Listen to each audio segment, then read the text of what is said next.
Well, we do begin with that breaking news from Detroit's west side. That's where an infant was shot earlier this morning. 7 Action News reporter Malcolm Maddox is live on the scene. And Malcolm, what kind of details are you learning right now, because we use the word tragedy?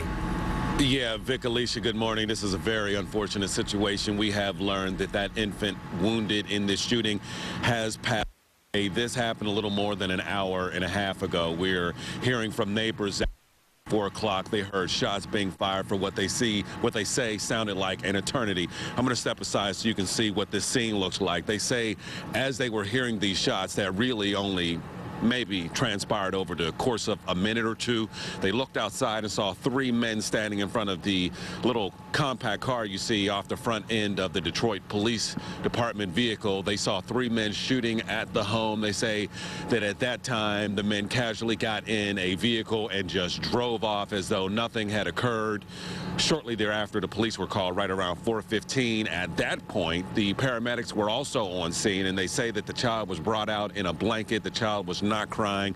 They say this baby was no more than 9 months old, right around that age, and they realized that something very tragic was taking place.